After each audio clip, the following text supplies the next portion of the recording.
Sorry, I'm a little bit late. I had to feed the cats, and I've been fiddling with this. Uh, okay. Well, welcome. This is Lunium. It is a text-based adventure, and it is a game that you can play in your browser. Um, Fine. I'm sorry. I'm trying to find some music for us. Really quick.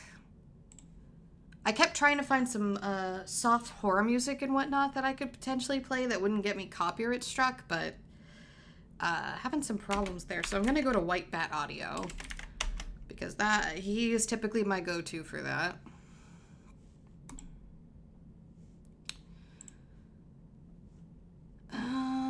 What do you got, buddy? Royalty free, The Bone Collector. That would work. Poolside, Welcome to Shanglu, Ominous Retro Synth, Hell House, Cyberpunk, Dark Retro Wave. So I know you know what? I'm going to hold off on that question, actually. I don't want to go down that. I don't want to open that can of worms if I'm not ready to open it. Where is his horror playlist?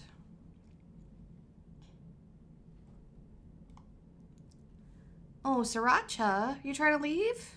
You trying to leave? You can open the door, baby. You got this. Premium covers. Pet the cat. Come here. Oh my god, hi, baby. Oh, you're so soft. All right. There we go. Copy-free music.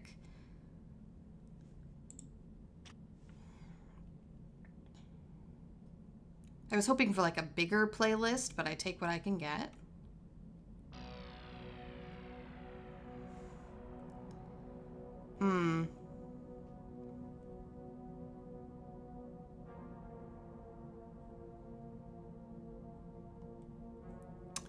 I forgot how 80s it all sounds. Okay. I forgot it's all so 80s. Maybe not the best music to play for this. It is what it is. Okay.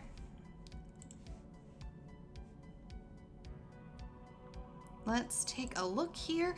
I don't know how to shrink this, unfortunately. I do not know how to get rid of the itch.io button, like the sidebar.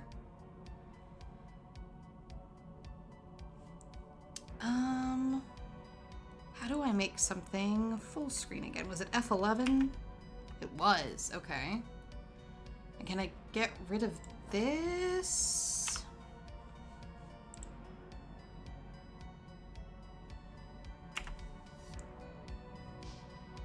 Okay, get rid of that.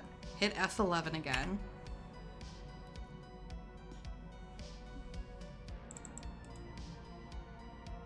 Transform fit to screen? No, not that.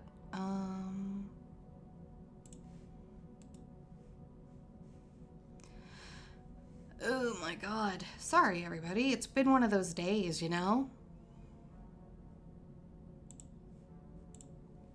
I still don't know how to get rid of this. It bothers me.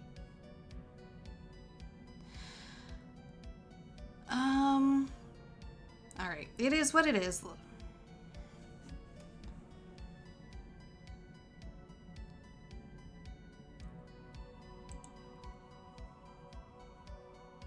All right.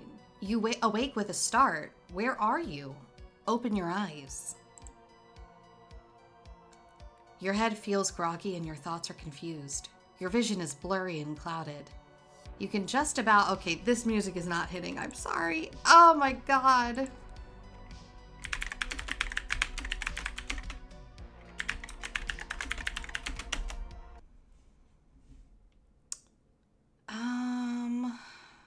All right. It's a playlist.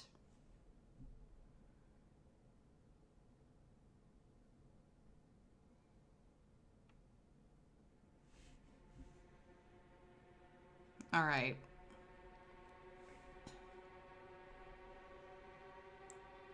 Okay.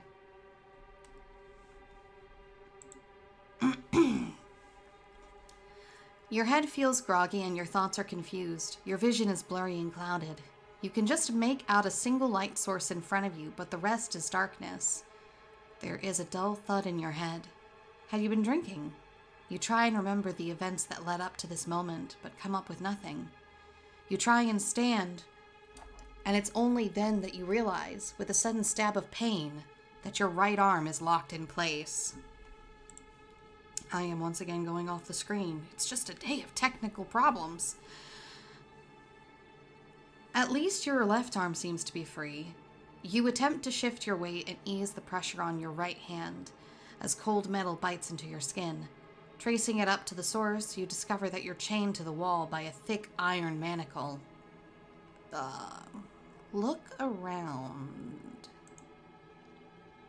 Oh, that bodes well. You attempt to shake yourself awake. Blinking several times does help clear your vision, but the space is so dimly lit that there's not much to see. To the left is a wooden desk supporting a single candle whose glow gives some respite to the darkness. Above it hangs a picture, but from here you can't make out the details. Ahead is a large wooden door, and it seems to be the only way in or out, and to the right, the candle dares not venture. It looks around 10 feet to the door, but it may as well be a mile as the iron chain has you firmly in its grasp. Left pocket. You search your left pocket. Inside are a few coins and a small phial of colorless liquid. Okay. 1, 2, 3, 4, 5. Red 1. Oh my god, okay.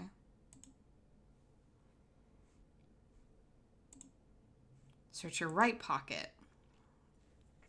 Hello? Killer. You struggle to reach with your left arm and search in your right pocket. It's an awkward angle and you can only just reach inside. You manage to pull out a scrap of paper with a hasty written note on it. You're fairly sure there's something else in there too, but you can't quite reach it while your arm is chained.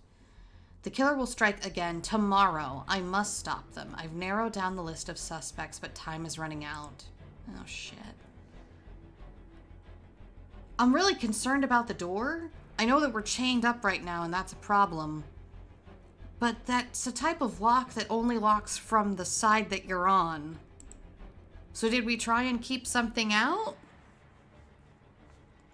You glance down at your clothes. Now your vision is cleared and you can see they are disheveled, and it looks like you've been wearing them for a while. Your shoes are scuffed and have seen better days. You notice that your right shoe is tied, but the laces on the left are partially undone and the shoe is loose.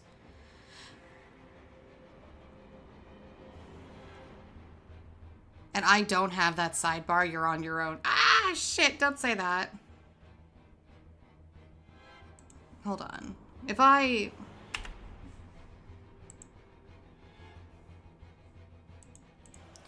open it up in Chrome, would that do it? Hold on.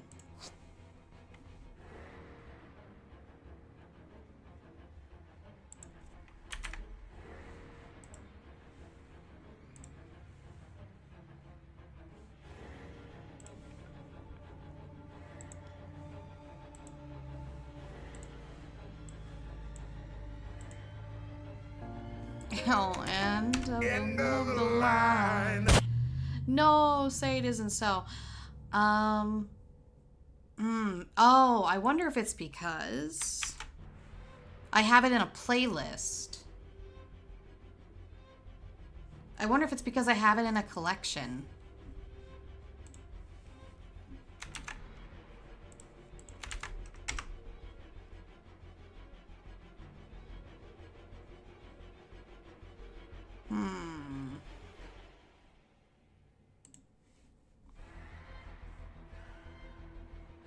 Oh my god, of all the things, am I right?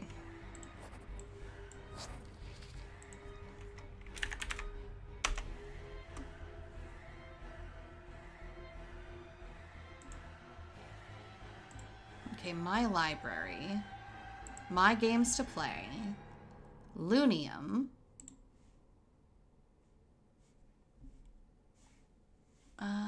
Support this game, more information.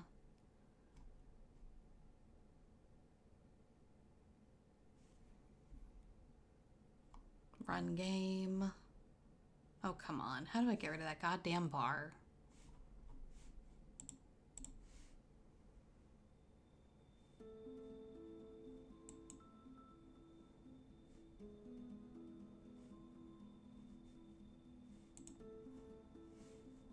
All right, I'm gonna...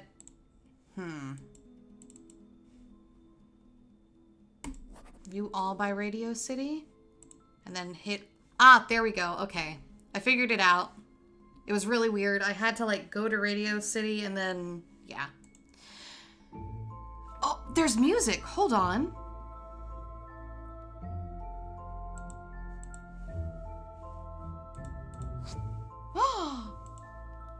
Ah, we solved it. We solved it. Good job, everybody.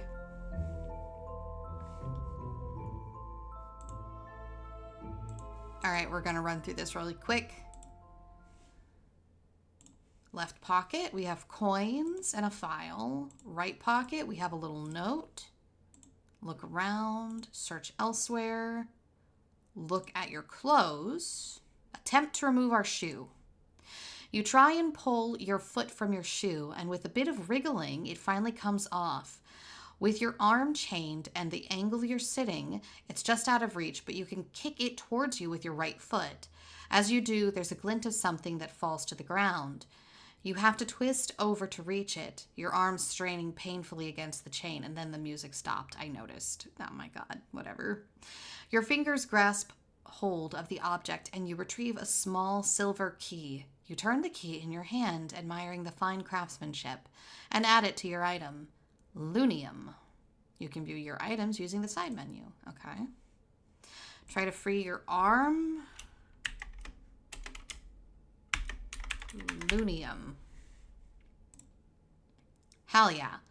All right, the key makes a satisfying click and your arm is free. The skin has rubbed raw where the iron manacle held you firm. Thankfully, you appear to be otherwise unharmed. You replace your shoe and try to recollect the items that led... I'm sorry. Oh my god, what is going on? You replace your shoe and try to recollect the events that led up to your imprisonment. Your head throbs and your memory is still hazy. You realize this is no hangover. You must have been drugged. You seem to recall that you were on the trail of a notorious murderer. You now feel certain that it was them who drugged you and locked you up in here. But try as you might, you can't remember the details. Is this going to be like an amnesia thing where we were the monster all along? You must piece together any clues you find as to their identity so you can escape this room and bring them to justice. The note you found in your pocket says the killer will strike again tomorrow. Time is running out. Okay. Weird-ass floorboard, painting, door, which looks different now. Note, right side of the room. Okay, right pocket. Issued on... Oh, we're... Okay. We have a box of matches. Safety matches, prestige. And we've got issued on behalf of Scotland Yard. Okay. Examine the notebook. It's got a lock. The notebook looks official and important. The cover triggers a memory. This is yours. Are you some kind of detective? Disturbing memories flash through your mind, a series of gruesome murders, and a case you were just about to solve. You feel that there may be some crucial answers within. However, the notebook is bound by a tiny, ingenious lock. It requires a 4-letter code word to open it. You will have to figure out the code to access the contents. Okay, let's see here. Back to my pocket. I guess I could try lighting one of the matches? Oh, okay. Alas, despite being a reliable make, the matches refuse to light. You strike one and then another, but none of them will catch. You keep the rest, not wanting to waste them. However, you notice a small scrap of paper. Oh no, what is this? It looks like some sort of code. The lower part is missing. You search inside the matchbox, but that's all there is. Oh no. Okay. All right. Okay. So it's progressing by 3s throughout the alphabet. So we could figure it out, technically.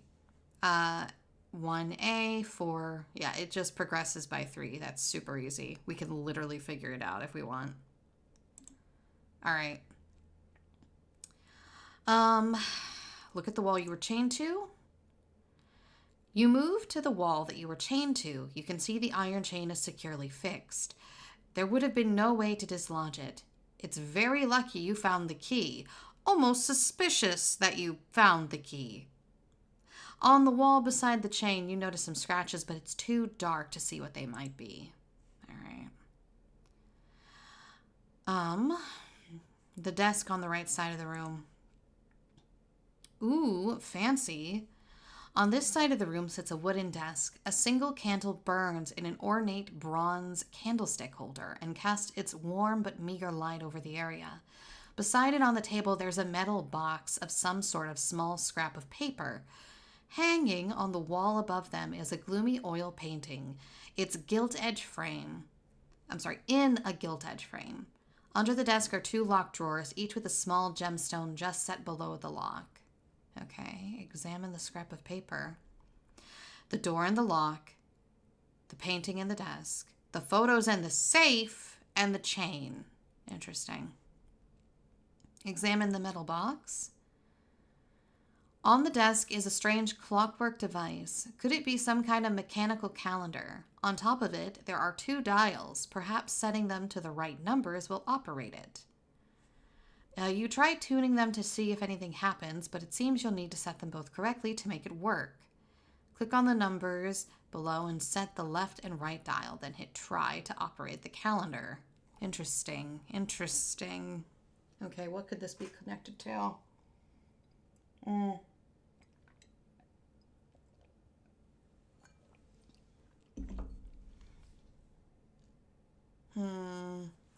SMTWTFS, perhaps? No, it's got to be like some date. Back to the desk. The painting. Ooh, Letitia. Okay.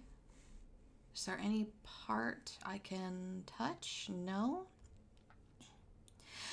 The gold patterns of the frame glisten in the flickering candlelight. The painting is a gloomy moon-lit scene. A dark, solitary figure stands looking out towards the crashing waves. It makes you feel uneasy for some reason. There are slight scuff marks around the frame, as if the painting has been moved recently. Oh my god, if we flip this over and then flip it back and the guy's moved closer, I'm going to be real upset. You attempt to move the frame, but it seems fixed in place. It might help if you knew the type of lock it uses. If you know it, enter below. The type of lock?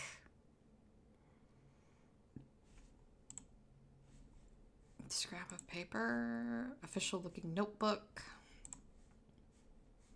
Where's my other scrap of paper? Still on the desk? Okay. Never mind.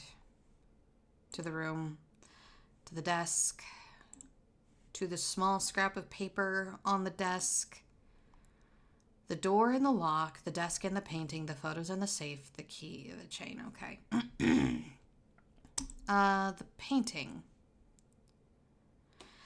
A lone candle stand. I don't like how the background's blurry there. It makes me think there's something in the back watching us. The lone candle burns with a pale flickering light. Without it, the room would be plunged into total darkness. You shudder at the thought and try to move it, but the candlestick is firmly fixed to the desk. You dare not even remove the candle, just in case you accidentally extinguish it in the process.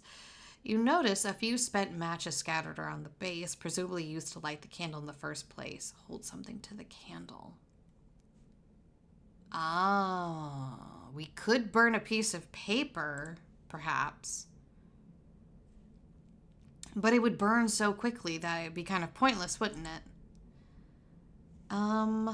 Okay. Was there anything else on the desk?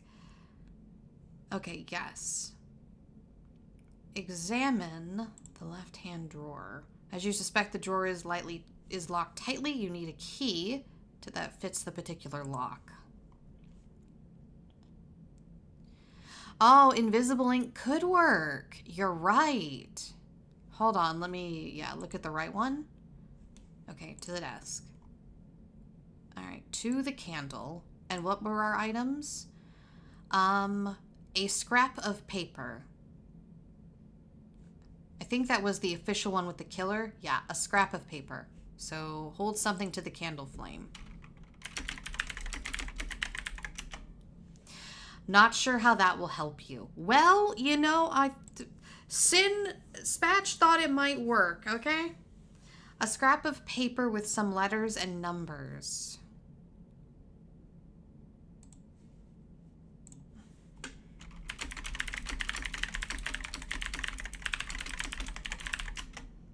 Nope. Okay. We tried. It was a good thought. It was a very good thought. Okay. Back to the room. Let's look at the door. As you get nearer, you can see that not only is there some kind of padlock in the center, but it also holds 3 separate chains together that bar your way. Each chain is marked with a symbol, a sun, a moon, and a star. Someone clearly doesn't want you escaping this room. You realize that this is your ultimate goal. The 3 chains need to be unlocked one by one. If you can figure out the combination to each, you may be able to escape for freedom. Okay, cool. You do realize that this is a type of thing that would have had to be locked on the inside. So either there is another way out, the killer is in the room with us, or Rick, where'd you get a hand you grenade? locked us in here. I don't know. Hey, Uni. I just recently read a thing about invisible ink, so I tried. It was a really good suggestion. The padlock holds 3 chains together. It's thick and rusted with age. There's no way to break it without entering a combination. On the front, 3 symbols are inscribed: a sun, a moon, and a star. Who would go to such lengths to keep you locked here? It's a padlock? You open it, they're all gonna open. But, okay. There's something on the floor. The right side of the room. The light from the candle barely reaches the far door, let alone the right side. As you walk, you become enveloped in utter darkness. You stumble and curse loudly and bang your head against the wall. You feel around, but only manage to dislodge some paper that was pinned there. They scatter to the floor. You peer into the gloom, but it's pointless. It's too dark to see anything over here. All right, return to the part of the room. Go to the desk. Look at the candle. Hold something to the flame. A box of matches. If we can't light them, maybe we can light them with this. I'm not sure how that would help. Okay, then how about a match? You try some of the burnt matches, but they go out almost instantly. If you have some different matches, just type in their make to try them. Oh, okay. A box of matches. Safety matches or prestige? I guess type in their make.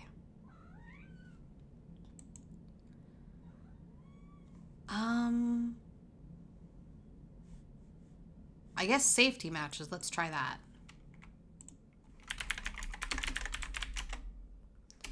Okay. There we go. Okay. Success. You reach into the box of prestige matches, holding one over the candle flame is enough to set the damp match alight. It flares briefly before settling down to a warm yellow glow. Okay.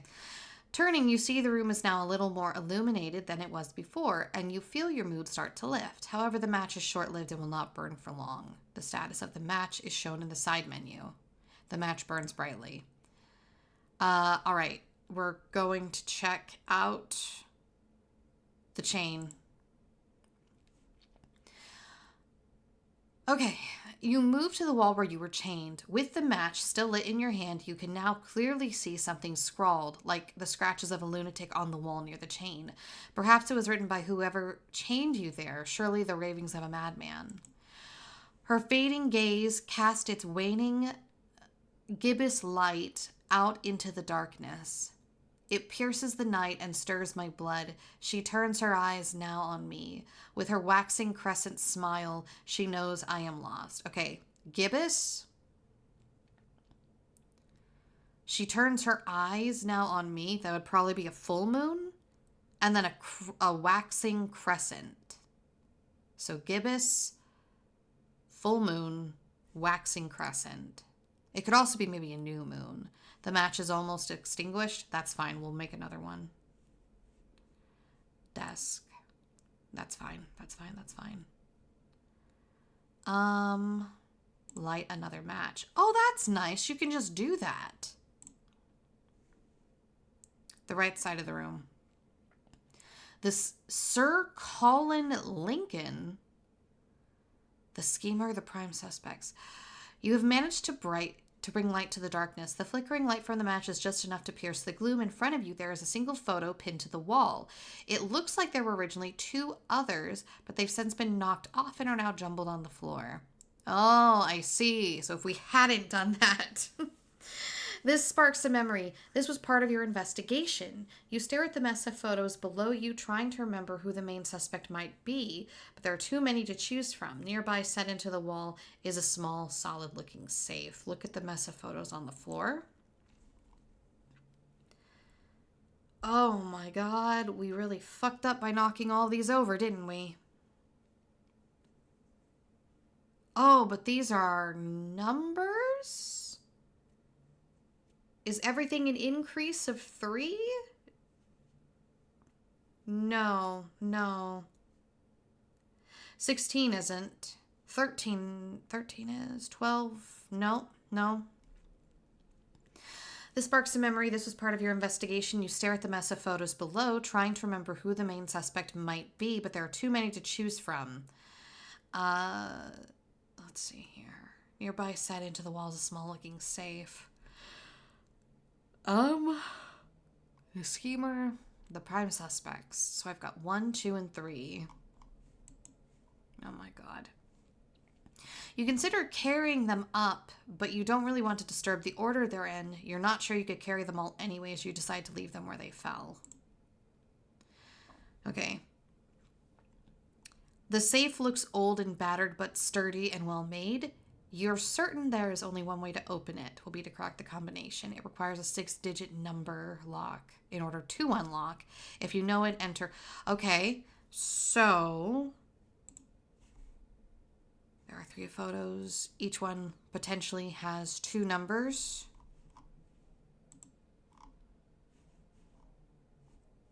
Do these all have 2 numbers on them? Yes, they do.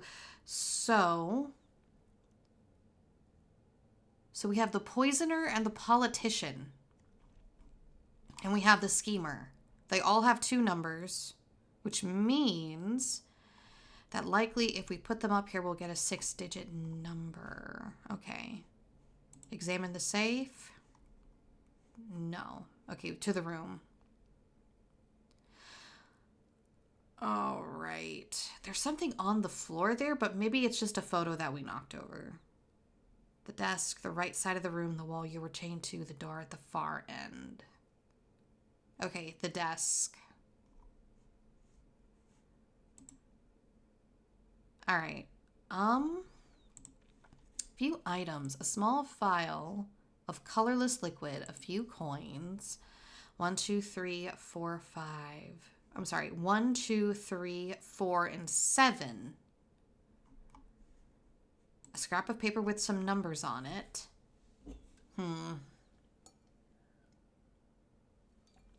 I just hit my teeth. And, all right. Oh, hello? Oh, up in the corner. Up in the corner. Where's my notebook? There it is. Okay.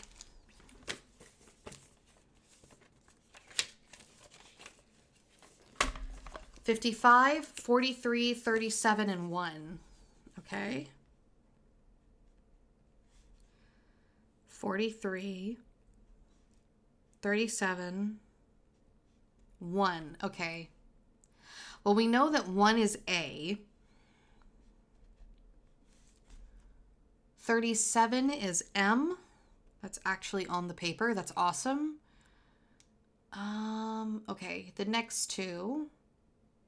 N is 40. A, B, C, D, E, F, G, H, I, J, K, L, M, N, O would be 43. Okay. Q, R, S, T, U, V, W, X, Y, Z. I'll just write these down. Okay. M, N, O, P. Okay. So P is 46. Q would be 49. R would be 51. No, 52. Because 3 plus, 52. Which means that S would be 55. Hell yeah. Good job, team. We did it. All right. Examine the notebook. If they're in order, Soma. That is not how that's spelled. Fuck yeah. Okay. With a click, the notebook unlocks. Feeling quietly satisfied with your own detective skills, you open it and gently peruse the contents. You are sure this is your own writing, but you can't seem to remember the events contained within. You proceed to read through the notes with interest. Towards the back, you notice a single page has been torn out. Okay. First few pages. Oh god, that's a lot of reading. I may need more water. Okay. Oh, the poisoner. Okay. Interview with the poisoner. I now consider her... Okay, the poisoner is a female. Drown yourself for views. Shut up. Help me take notes. Can I, enlarge this a little bit? Yes, I can. But I have to hold it. Oh, there I go. Well, kind of. All right. There we go. Now you guys should be able to see it. Okay. So the poisoner is a woman.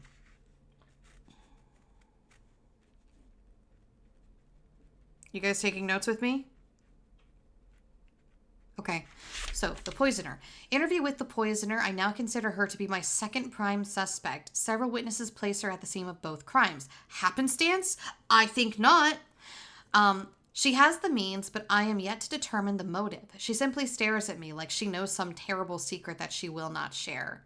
Okay, maybe she stares? She stares? Question mark? Tuesday afternoon, we're still looking for the schemer. He has vanished and cannot be located. Okay, well, we have the schemer's picture. Wednesday, my third prime suspect, the politician, was in a state after a sighting of the beast. I would not have thought him so enthralled by local superstition. I could get no sense out of him, most likely drunk again. Okay. Politician is a guy. Which, yeah, that tracks. Given the time. I wonder if this is like Jack the Ripper nonsense going on. Thursday, I talked once more to Miss Holm. Miss Holm. Is she still a suspect? I am no longer sure. She mesmerizes me, or at least her paintings do. So Miss Holm is potentially the poisoner?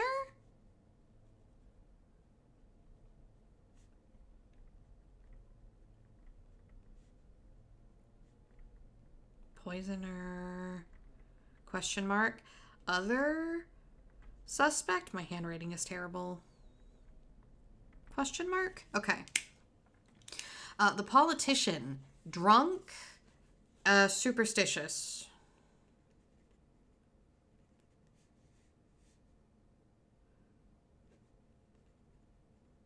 Stitious. Okay. Read the next few pages. Ooh, here we go. Okay, interview with Sir Clarence.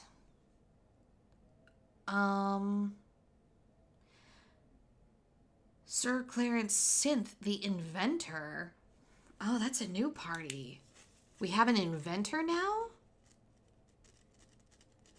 Inventor. Sir Clarence. I can't spell. Smith. Okay. All right, there we go. He refuses to answer my questions. When asked about the date of the murder, he simply replied, I cannot answer for yesterday, but today would have left 12 and right 49. Would be left... what? But today would be left 12, right 49? Oh my god, what the fuck? Left 12, right 49. Oh, the lock on the door, perhaps. Okay. The moon hovers in the sky, bloated orange. Oh, Friday. Okay. The moon. I must sound crazy just like spitting out these random words, but okay, the moon hovers in the sky, bloated orange like some ghastly warning. I feel sick as a dog. Perhaps someone has slipped poison into my gin.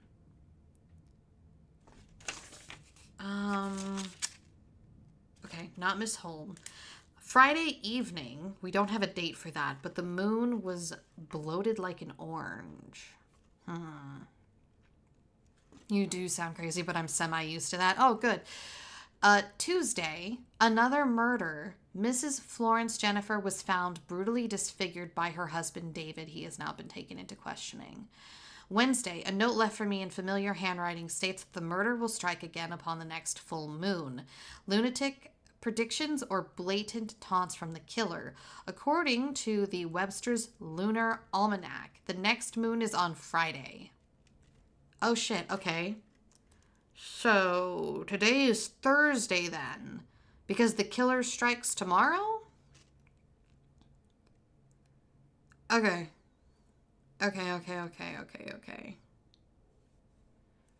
Right, because he wrote the note saying that the killer strikes tomorrow, and on Wednesday he got a note saying that the killer would kill on a full moon. So today is a Thursday. Oh my god, I need to okay, let me... my notes! Okay. So today is a Thursday. Friday is tomorrow. It's a full moon. Okay.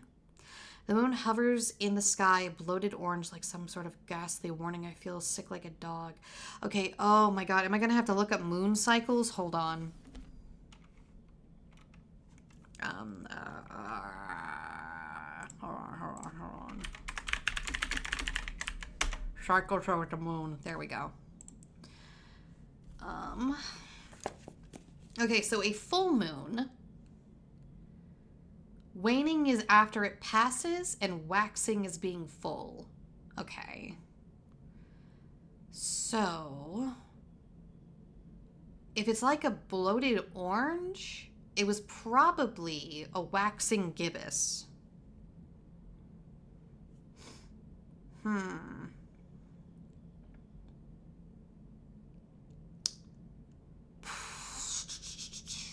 The moon goes through 8 distinct phases in a 29.5-day cycle. Moon phases, lunar phase. There we go. I'd rather have that than the AI crap. Okay. Every 13? Okay.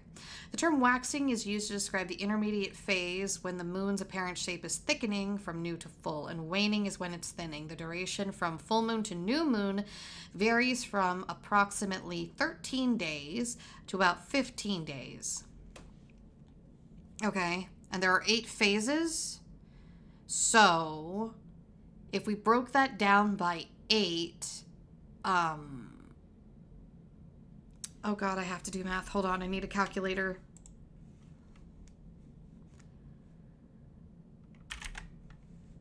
Okay, 13 days. 13 to 15. Do we do 14 just to have the happy medium?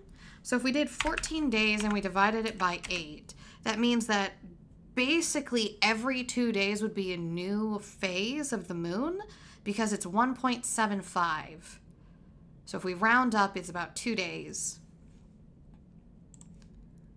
So I need a board. I need a board with red string. So if it's every 2 days, every other day, so the full moon would have been on Friday. That means Wednesday would have been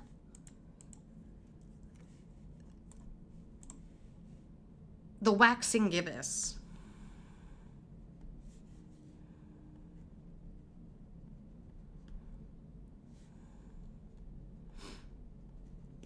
Okay, so that would have been the waxing gibbous.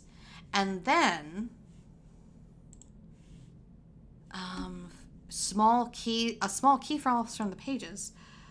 Oh, Selene. It's the moon goddess. Okay, to the room. All right, go to... Oh, I should have fucking... Light a match. Survey the room. Go to the wall where I was chained. Okay, so a waning gibbous. A waning gibbous?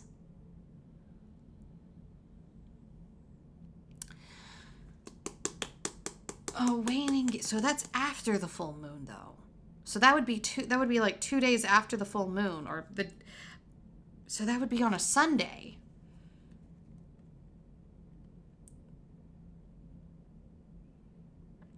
Unless I'm just going back through the week. So we have a waxing gibbous, and then hold up. 2 days after that, we'd have, so that would be on a Monday, would be the first quarter. Oh, my notes are a mess. And then skipping a day, that would be a Saturday. That would be a waxing crescent. So the waxing crescent would have been on a Saturday. And then a Thursday would have been the new moon. Tuesday would have been the waning crescent.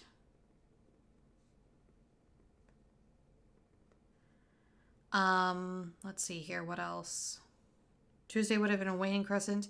Sunday would have been a last quarter. And then fucking Friday again would have been the new moon. Okay, so in the order of the cycle. So, okay, Friday, tomorrow. We are on Thursday. It should still be the waxing gibbous. I've got to fucking make arrows pointing at what the cycle was. Okay, I got it.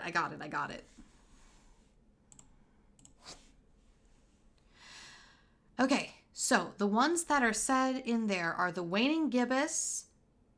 It pierces the light and stirs my blood. She turns her eyes now on me. With her waxing crescent smile, she knows I am lost. Okay, so if we were looking at the days, the waning gibbous...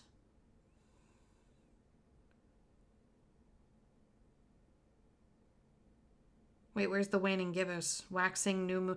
Oh, I just shut that fucking thing. Ah! Reopen the tab.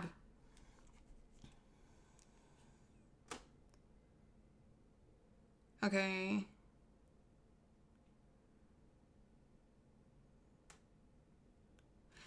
Oh, that would have been... Friday was the waning gibbous. I fucked up.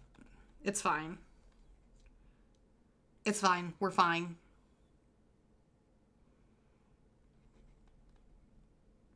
Unless I'm doing this backwards. No, because waxing is building up and waning is just okay. Okay. So last Friday was the waning gibbous. The waxing crescent would have been on a Saturday.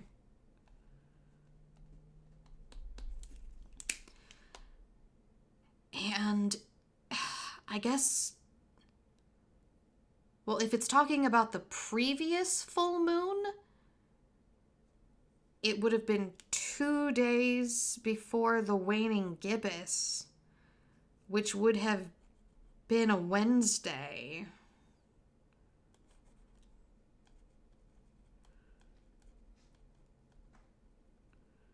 Okay. I think my math is wrong, but I'm hoping I can figure this out. Okay. Let's check out the desk.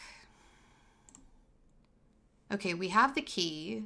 Selene? Selene. Let me write that down. It's Selene. It's a lot of E's. I want to start a car service with monkeys and call it the Waxing Gibbons. But why?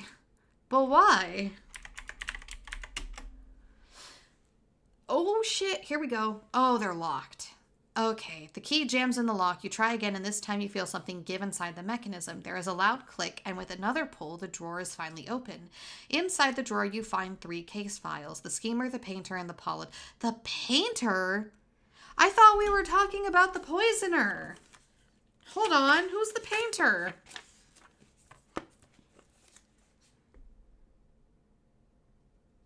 The painter, the politician, each one is securely bound and locked. Your memory is still patchy, but you vaguely remember collecting these.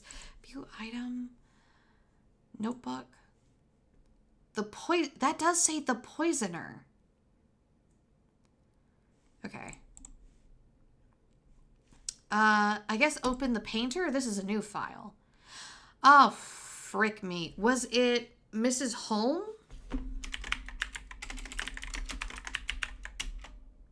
No, okay. View items, scrap of, all right, let me look at my pages from my notebook. The poisoner. Okay, Miss Holm is the painter. Okay, I wondered. Miss Holm.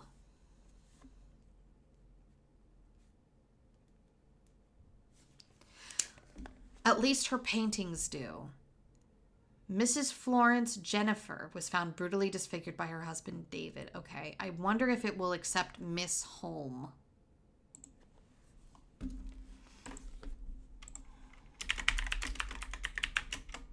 Unfortunately, that didn't work. Okay. I see. I need the first name. All right.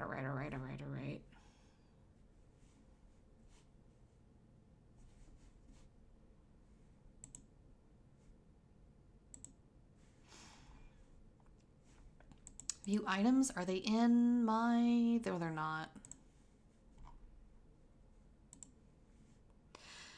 The painter, the politician, drunken superstitious, and then... Okay. I guess the schemer would be the place to start because we have his photo. Let me go to the desk. Let me light a match. Survey the room. Go to the right side of the room. Sir Colin Lincoln is the schemer. I can't believe I didn't write down his name.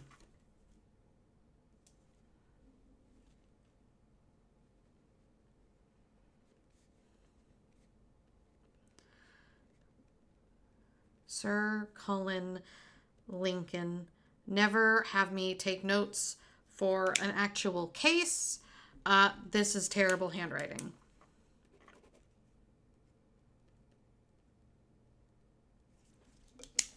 Okay, Sir Colin Lincoln. All right. Look at the mess of photos. Madame Bella Nocta? Wait.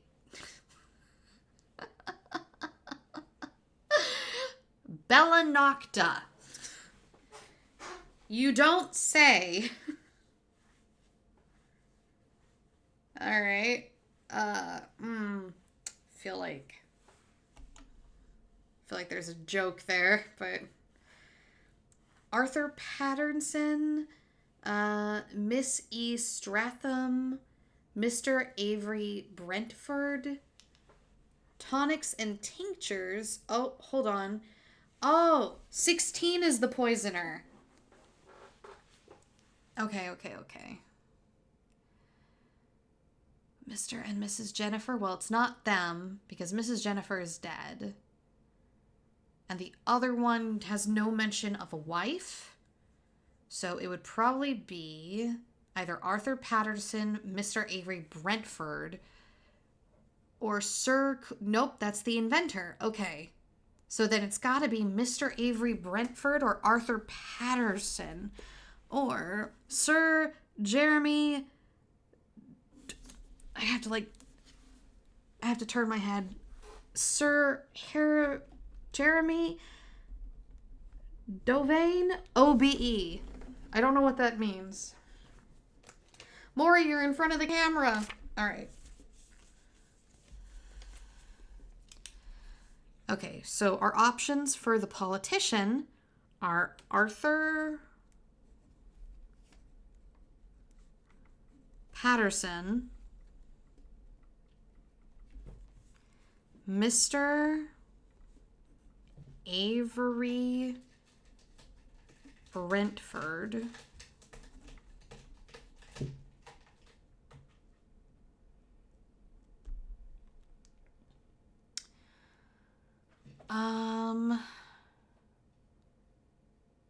and Sir Jeremy Dovain, OBE.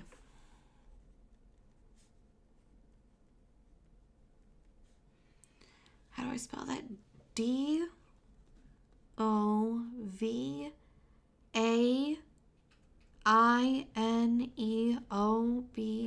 What does that mean? Maury, no, not my stuff. I'm assuming the lady in 16 is the poisoner? Because it's either that or Madame Bella Nocta. But I don't know. I'm gonna drop down those numbers down here though. Poisoner, either 16 or 32. It's not Sir Clarence. Wait. Clarence. Was it a Clarence? Yeah, Sir Clarence Smith. He is the inventor. Okay. All right, let's go back.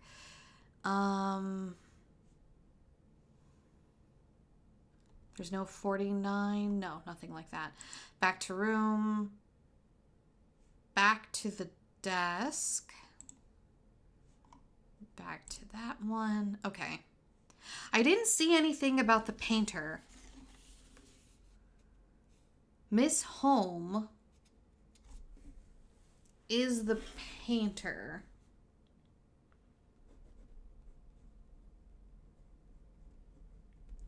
But we don't have her first name. And I didn't see any Holmes. So let's look at the schemer first. That would be Sir Colin Lincoln.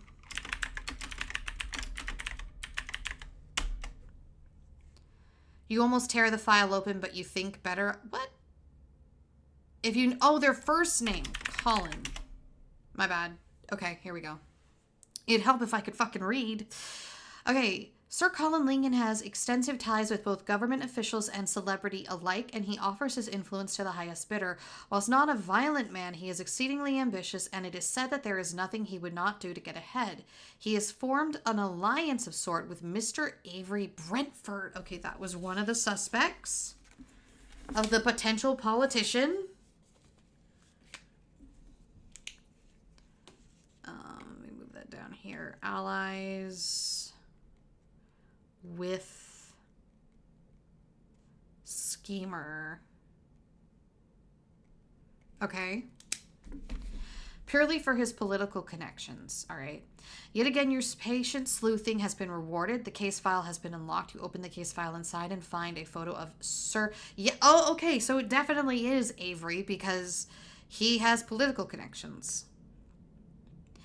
All right. The photo suddenly brings back a striking memory. You recall meeting him. You remember you were struck by the warmth of his smile and the coldness of his eyes. You took an instant dislike to him. You remember thinking he had the face of a man who would get away with murder. All right. Let me look at the politician. So that should be Avery. Here we go. Avery. So Avery is the politician. Let me get rid of Arthur and Jeremy. I bent my neck sideways for Jeremy to even read his fucking name, and he's useless. Okay. Despite notable good deeds for the local community, Mr. Avery Brentford is a well-known gambler and occasional drunk prone to fits of violence when inebriated. His recent ramblings of seeing the beast near one of the crime scenes suggest that he has been drinking again. Or could this perhaps be the ravings of a troubled and guilty man? When you see his photo, you have a distinct memory of meeting him in person, an odor of alcohol and flash of anger in his eyes. You remember his animated description of seeing a beast, a local superstition blamed for some of the murders. You did not believe a word of it. Of course, he is a politician. He's made his career of lies and half-truths, yet he was definitely your third suspect. Okay, we are getting somewhere. I need new notes.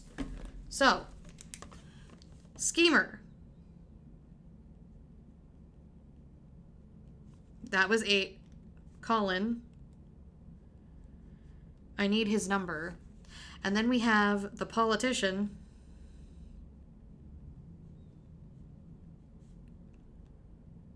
And that is Avery. And we need his number. Okay, go back to the desk. Light a match. Holmes. The right side of the room. Okay. Colin had... Okay, 23. He's the second one. No, he's the first. I'm sorry. So he's the first. So it's 23. Avery is the third. And his number is 57.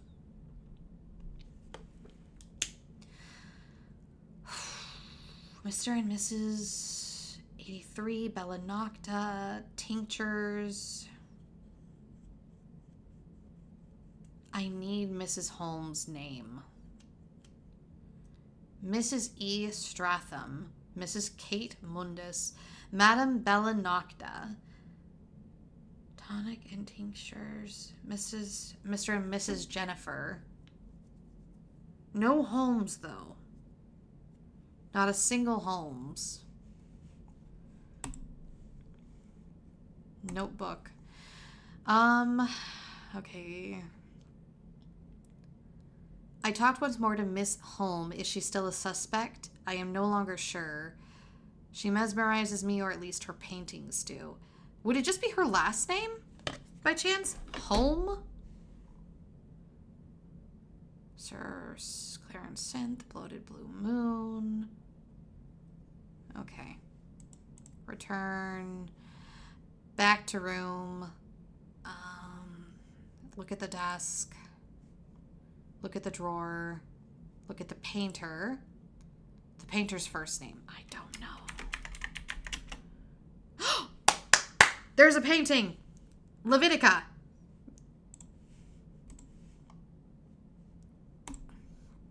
Letitia Holm.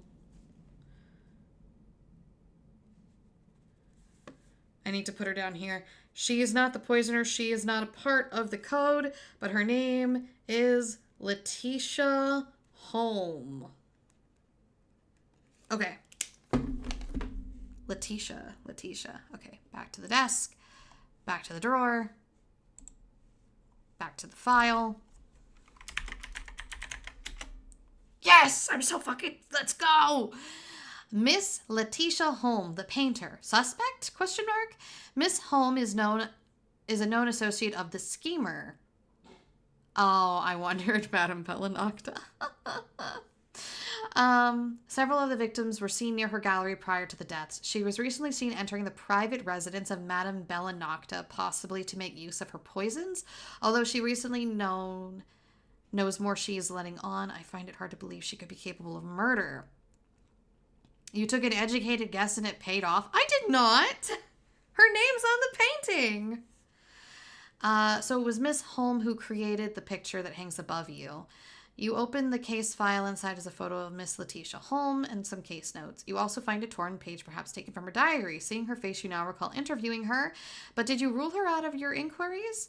She certainly made an impression on you, but you're fairly sure that in the end you decided the poisoner would be a far more likely suspect. He came calling to the studio again today. I tried my best to say out lines, but he ignored me and simply stared at the painting. Something I suppose that he disturbs me too. There's a faraway look in his eye that I know all too well. I shall have to secure the frame with one of those ingenious Smith locks. It's a Smith lock on her painting. Just in case. I meet with the schemer tomorrow and discuss terms. We shall see how this develops. I hear that several inquirers that there is a new fashion. Okay. Now we're getting somewhere. So it is Nocta, Bella Nocta. That is so... I wondered.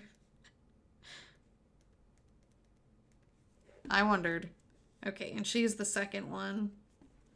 Let me look at the painting first before we go back and get her number. Try to move the painting. It is a Smith. Fuck yeah, let's go. All right. Your detective work is paid off. You seem to recall the Smith locks usually have a secret release lever hidden somewhere. You search around the frame until you find it, and with a twist, the frame unlocks. The painting is heavy, but you can now just about lift it from the hook. But you can now just about lift it from the hook. That is what it said. I'm not going crazy. Disappointingly, you find nothing of note behind the painting. However, turning around, you see something fixed to the back. It looks like the original sketch for a less gloomy version of the painting. Now on reverse, perhaps the artist was trying to choose which colors to paint. Color palette is...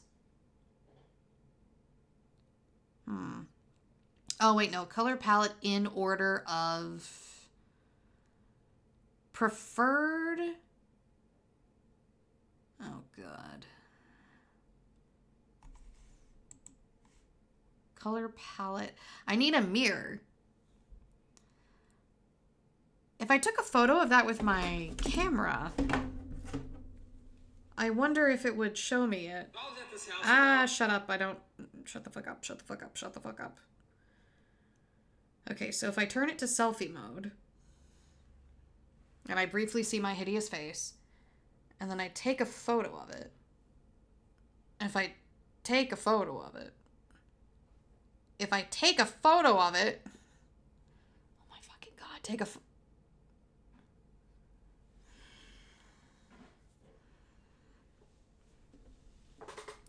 I'm trying to hit the button and it won't let me.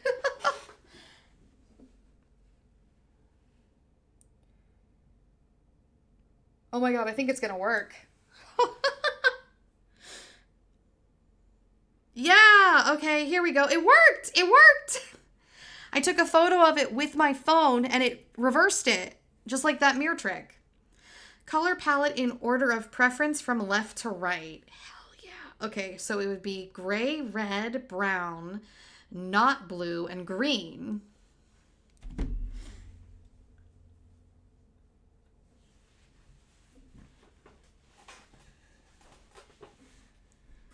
I knew all those years of watching Scooby-Doo would pay off. Oh, Maury. Gray, red, brown. We're going to leave blue out because she said no, and then green. And if we look at our coins, so that would be 4, 1, 7, and 2. 4, 1, 7, and 2. Okay. Oh, sweetie, no, that's mommy's monitor. Okay, so now we need just Bella Nocta's number. Okay, back to the desk. Light a match. Survey the room. Go back to the right side. There we go. Examine the photos. Bella Nocta's number was 32. So the code for the safe should be 23 32 57. Oh, Maury. Okay, examine the safe. So 23 50. Oh my god. 23 32 57. Fuck yeah, let's go. All right. You crack the safe. The mysterious jailer thought they could outsmart you, but you have proven them wrong. So this is our safe. We locked ourselves in here. God damn it. With a pull, the safe door opens its rusted hinges. At first, it seems like the safe is empty, but you're closing it in disappointment. You catch a glint of something hidden inside. Reach into the safe. Artemis. Okay, yeah, I should have seen that coming. The first name was Selene, or Celine, and now it's Artemis. Okay, back to the room, back to the desk, back to the drawer. The Lunar Almanac. Oh, there we go. Okay. Suspects. Oh, that's so many. Okay, the planner is Mr. Arthur Patterson, the inventor, and the husband. Okay. First quarter gibbous. Okay. Finally, the key turns smoothly with the lock and some sort of spring mechanism activates, popping the drawer out of the desk. Inside, you find the Webster's famed Lunar Almanac, and you also find a page that looks like it was torn from the back of your notebook. Could these be the last clues you need? View the list of suspects. The painter, the schemer, the politician, the poisoner, the planner, the inventor, and the husband. View the almanac. It's possible for people on trial for murder to... Interesting. Okay. Facts and history.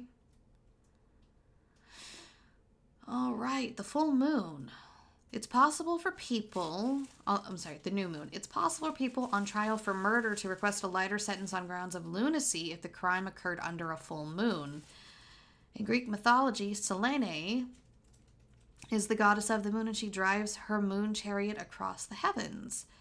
Patients of London's Bethlehem Hospital are sometimes shackled and flogged as a preventative measure during the lunar phases.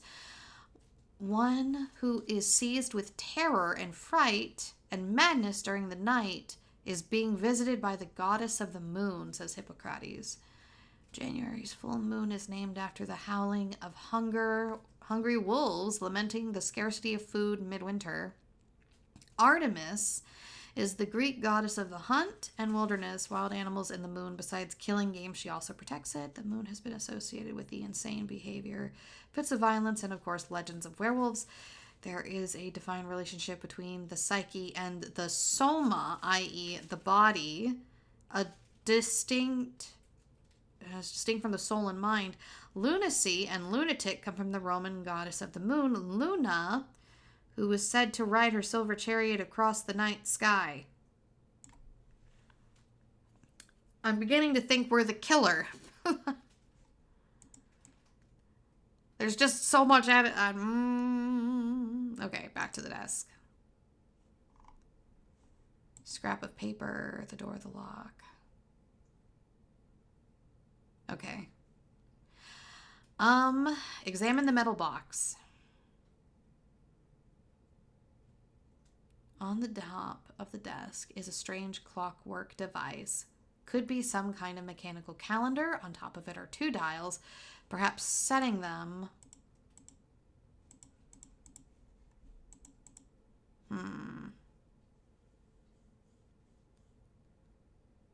Would it be the phases of the moon?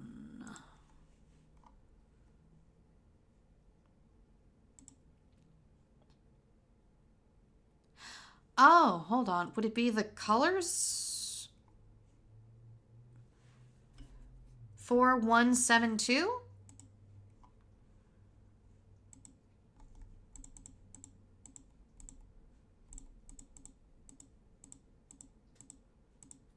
I feel like it's a bit weird to have this here, but it is the only 4-digit code I have. There must be a reference to the correct number somewhere. It's a Smith lock. Oh, it's a Smith lock. Left 12, right 49.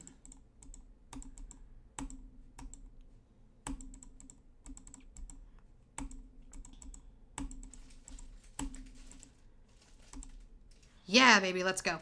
All right, you set the die. Oh, what the fuck is this now? You set the dials and wait, and suddenly there's a clicking sound as the gears slowly start to turn within the machine.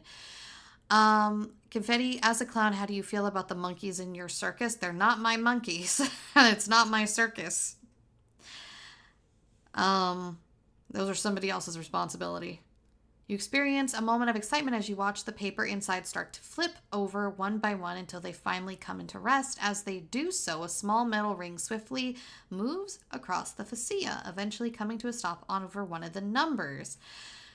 The clockwork contraption falls silent, having worked its magic. Could it be showing today's date? Yes! How's the puzzles? It's going! We're getting it solved! Okay. I need to pull up my moon book. Okay. So, I feel like I'm the one guy from Sunny in Philadelphia with the strings and the boards. Okay. So today is a Thursday, and that's a 16th. Which means that the full moon will be on the 17th. All right, if I did my math right, that means that I should have really fucking, like, put a little thing beside these. It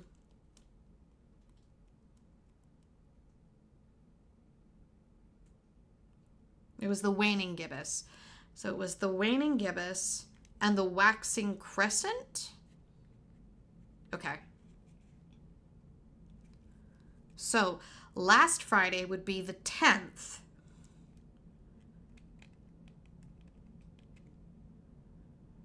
And then, okay, 16, 15. No.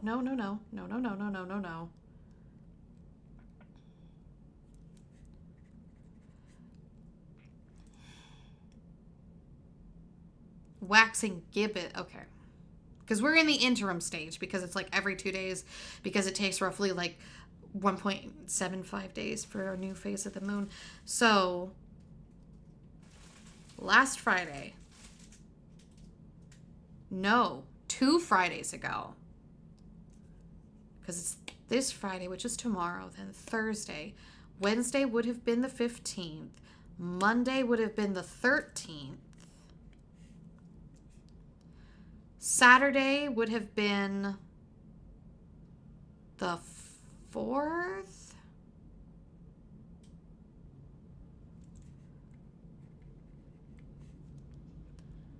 Thursday would have been the 2nd. I feel like I may have miscalculated my math a little bit. Let me pull up the Webster's Lunar Almanac. Moon phases. Yes, I understand. But you can't tell me exactly. Oh, wait, though. Numbers. Numbers.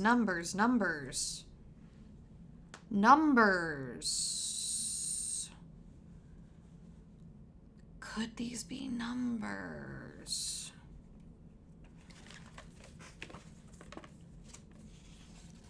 Okay, hold up. Okay, so it's the waxing crescent and the waning gibbous. So, new moon crescent, first quarter, gibbous, full moon, and then gibbous again. So, gibbous would, the waxing, the waning gibbous, 61. The waxing crescent would be 22. Oh, fuck this. I need to double check. Light another match. Go back to the stuff with my chains. Waning gibbous. Okay. Lunar almanac. All right. So the waning gibbous. So it would be 61. And the waxing crescent would be 22.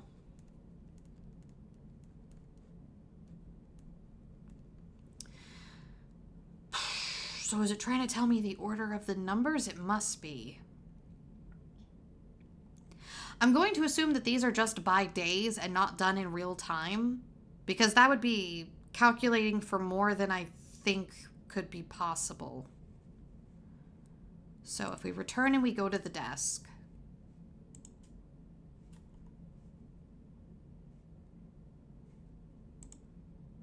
Okay. So we know for a fact that Friday is the 17th. And I'm pretty sure from the puzzle, she looks at me with her full eye, is probably a full moon. So it would be gibbous, 61.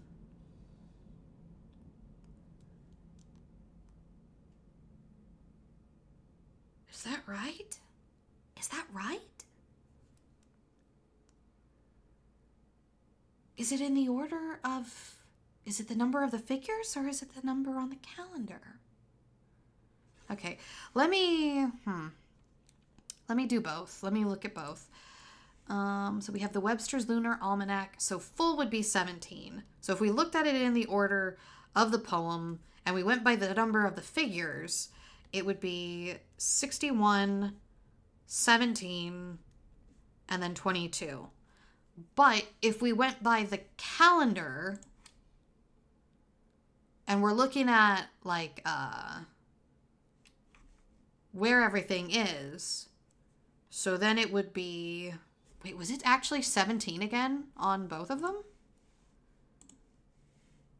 Oh, it was. What the hell? That's funny. Okay, so then if we went by the order on the calendar, the crescent would be 1, 2, 3 days from today. So, I'm sorry, tomorrow. Friday's the full moon. That means today is the gibbous. Wednesday was the first quarter and Tuesday was the crescent. So that would mean it's on the 14th. Okay? And then if we did... I'm sorry, that's the crescent. I need the gibbous. Few items. I know I'm talking a lot of nonsense. I swear there's... Okay, gibbous. It would be a day after, so it would be on Saturday. So it would be the 18th. So if it was done in order of the poem, this would be 18, 17, 14. I think. To room. All right. Let me look at the lock. Examine the padlock. Unlock the moon chain. Fuck.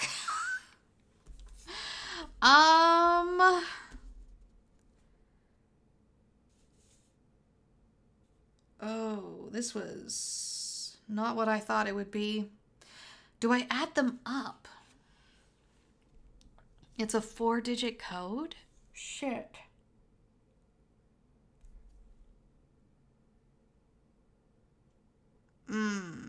That's not. That's not good. I have no idea what this is. The sun? It's a 4.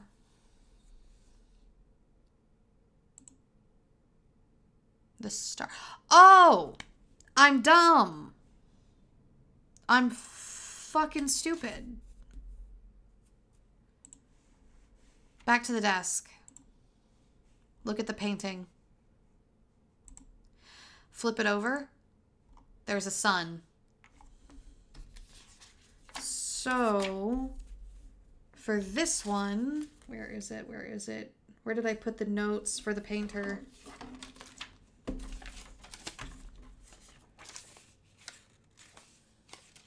Where did I put the notes for the painter? What the hell? Oh, I missed a page. 4172.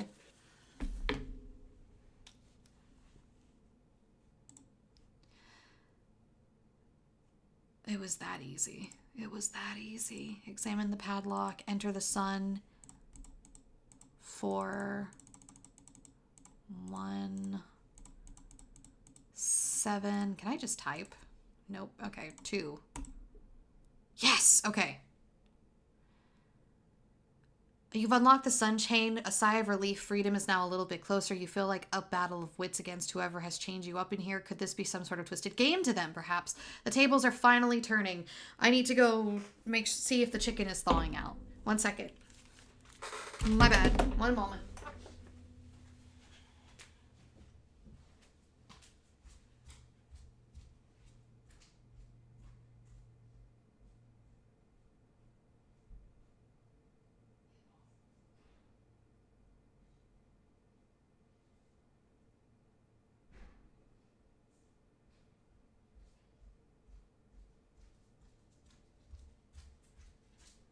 I had to take the chicken out of the fridge because it wasn't quite thawed out. But I can't obviously leave it out on the counter for too long because that's how you get salmonella, kids.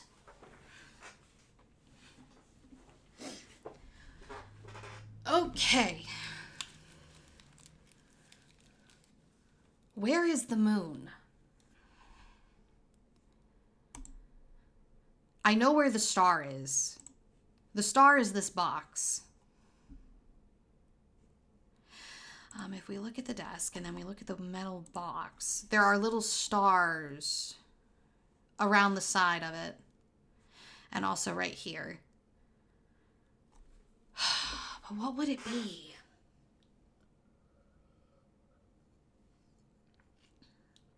It shows today's date.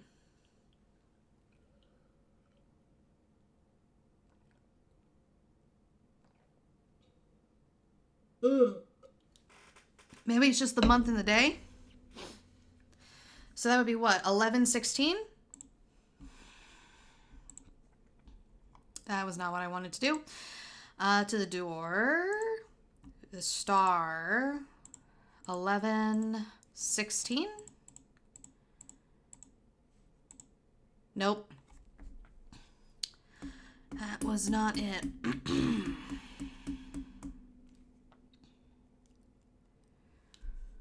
Let's see here. Back to the room. Can I locate the moon? That is not where I wanted to do. To the desk. Light the match. Survey the room. The wall where I was chained. I haven't seen any moon inscriptions that I can recall off the top of my head, but I wasn't looking for them.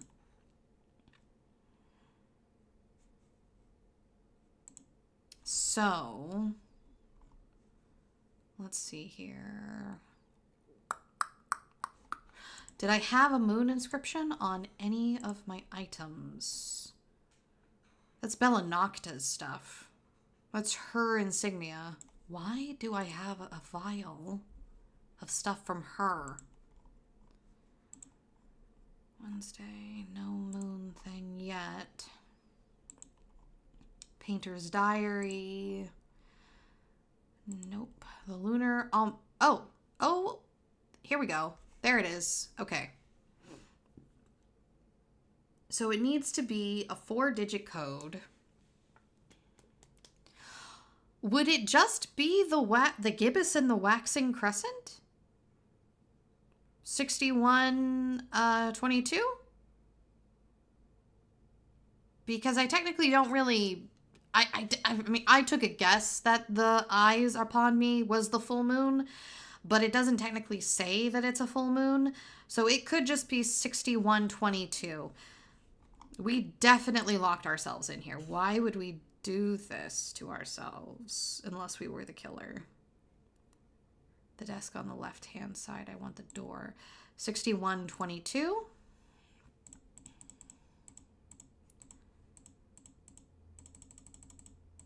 I always go past it. Ah, there we go. Hell yeah. Big brain. You've unlocked 2 of your change, just 1 left. You feel a mix of elation and desperation. How much time do you have left before the killer makes their move? As you're reading your old notes on the case, you have become more and more certain that you know one of the suspects held a dark secret, a secret you have somehow discovered, but who, and were they working alone? Just a single chain remains between you and freedom. If you can unlock it in time, you can make an arrest and bring the killer to justice. You pray it's not too late. It's us, homie. It's us. We're the killer. We locked ourselves in here to prevent us from getting out. Okay, the calendar box.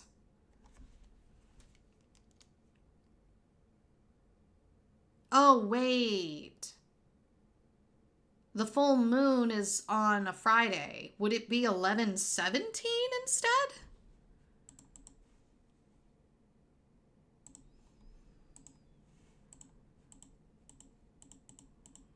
Seems weird that you would do this. Nope. Okay. It didn't work, but you're on the right track. I appreciate it. Okay. Back to the room, back to the desk. Look at the metal box.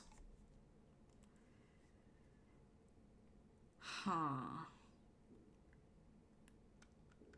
Back to the desk. Was there anything on the scrap of paper? The door and the lock, the photo in the safe, the chain, the desk, and the painting. Okay, no. Oh, you've come so far, Confetti. What are you missing? What are you missing?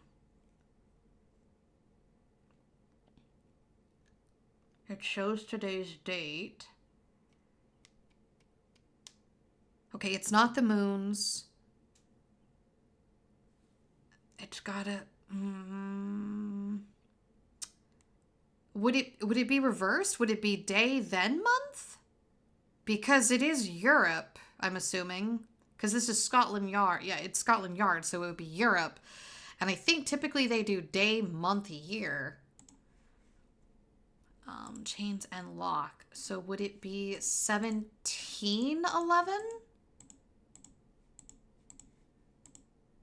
Oh my god, yes! Yes!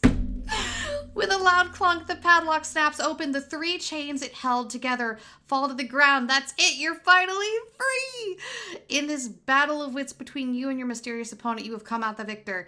As you frantically remove the chains, your mind races all over the information you have seen. Your memory is still struggling to put the pieces together. The murderer will kill again, that is for sure, unless you stop them. Your memory continues to be clear, but the final piece still eludes you. Was there some evidence missing? Perhaps a vital clue? If they are going to strike again, your only hope is to make an arrest and put them behind bars before they can do more harm. You'll have to make your best bet. It's me.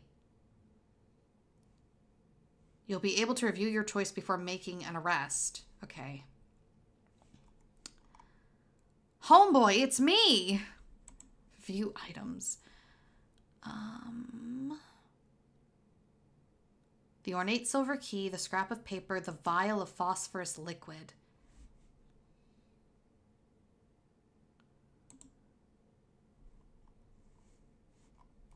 Can I return to the room?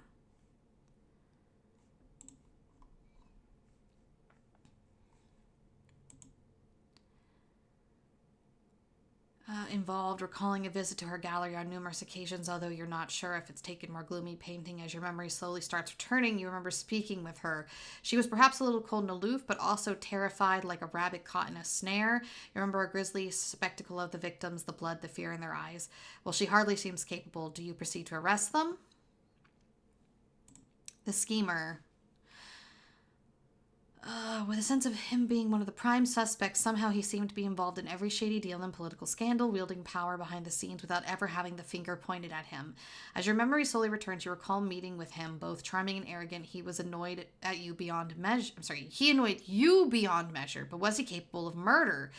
You could find no evidence linking him to the horrible crimes, but you desperately want him to be guilty. Well, that doesn't mean that he is. Yes, of course, he was one of your prime suspects. As the memories slowly return, you can now recall meeting him on numerous occasions. A small man with a big frame.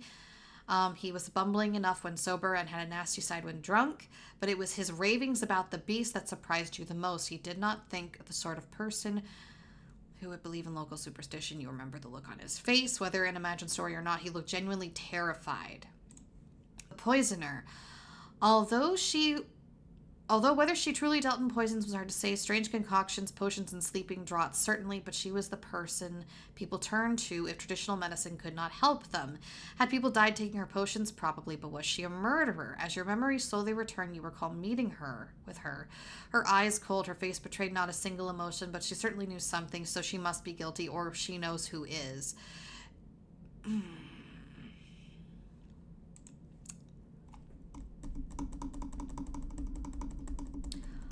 So, a young methodical man with a keen mind. He was an apprentice of Sir Colin Lincoln, perhaps helping with complex schemes, always working in the background, in the shadows, never in full view. Annoyingly, as your memory turns, you remember looking at his whereabouts the night of the murder. Each time and every time, he had a cast-iron alibi. In the end, you ruled him out of your inquiries. Yes, of course, that makes sense. The man who's responsible for all these ridiculous locks and mechanisms you've had to deal with. Surely that means he's guilty, or at least involved. As your memory gradually return, you recall your discussions with him. He seemed entirely unfazed and uninterested in the murders and simply wanted to talk about his latest inventions. He was a man obsessed with his mechanical marvels, and you did not discern any motive. You recall meeting with him on numerous occasions. In fact, you now remember employing him to create something, but the what and why slips your mind. Mr. David Jennifer, husband of Mrs. Jennifer. Oh, the simple answer, it's always the husband, and has never had to delve too far in the motive. As your memory slowly returned, you recall Mr. Jennifer as he was taken into custody shortly after his wife's murder. He was absolutely distraught, but what possible motive could he have to murder the other victims? Maybe someone not on my list. It's me. The only other person, I am so certain it's me, because who locks themselves in a room like this? And there's just too many clues. The whole thing about soma, the mind and spirit being separated, the fact that we have so many mechanisms in place inside the room to prevent us from leaving, the fact that the padlock is on the inside of the room. It's only possible to do that from the inside of the room. The fact that the key to get out of the manacle was in our shoe. The only other person I would suspect would be the painter, because she was the one who was speaking to the schemer. She was the one who was very close with the poisoner. She's the one who had all these bodies popping up around her. She's acting all innocent and everything, but she, I would say, mind you, everybody's connected to everyone here. She, I think, has a few more connections than other people, and it's always the one that you don't suspect. But at the same time, there's nothing pointing to a motive. Whereas with this place, these guys get called the schemer and the poisoner, and you think it's you. That's just what we're calling them. That's the title we gave them. I think it's me. If truth be told, you suspected you've known for a while now. The memories have been gradually returning to you over the last few hours, glimpses of horror no one should have witnessed, and a strange obsession with the moon. But you could not admit it was yourself. You are the killer. At least a part of you. A hidden part that surfaces when the full moon calls. I fucking called it. It seems obvious. The call was coming from inside the house, bestie. You remember visiting Madame Nocta to see if there was some cure for your affliction. You remember visiting Miss Holm and purchasing a painting that so bewitched you, hoping you would find answers within. You even persuaded Sir Smith to build you locks and contraptions to hold you prisoner should you awake too soon. It would seem that you have been fighting against the chains of your own making all this time. You reach into your pocket for the phial of powerful sedative you put there, and with a sigh, you realize there is only one course of action left. Return to our chains. You realize you have no choice. The only way you could have prevent further murders is to return to your original plan. You painstakingly relock each chain in turn, returning to your self-made prison. You drink the remains of the sedative Madame Nocta assured you would knock you out for days. You walk back to the wall and securely fasten the manacle and hope this time you will sleep all the way through to the next full moon. You consider throwing away the key, but you need to free yourself eventually once this madness passes. You place it in your other shoe so you can retrieve it later. And you realize the cycle begins again. How many times have you been here before? How many times have you made this choice? Each time you add more locks and chains, all in a bid to ensure only your rational side can ever escape. You shudder. Although the room is windowless, you can already feel her call. You're a werewolf, bestie. Maybe. Poor Miss Jennifer apparently was mauled to death. We might be a werewolf. Oh my god, we actually might be a werewolf. The politician was talking about how he saw a beast. Oh shit. Congratulations. Although you didn't truly escape, you did solve the mystery, and the city can sleep safely, tonight at least. Postscript. Lunium by Ben Jackson. Thanks for playing. Congratulations, Detective. You solved the entire game without using any hints. If you enjoyed the game, please consider giving it a rating on IFDB or itch.io. To reset the room, hit the restart button on the side menu. This will reset all the locks, clues, and items, and you'll wake up once more with total amnesia. For an explanation on some of the more obscure clues you may have missed, an explanation. If you enjoyed this, check out my other games here. What was the explanation? The code for Soma, the yellow gem key, Artemis, werewolves, Lunium. Oh, lunacy. I see.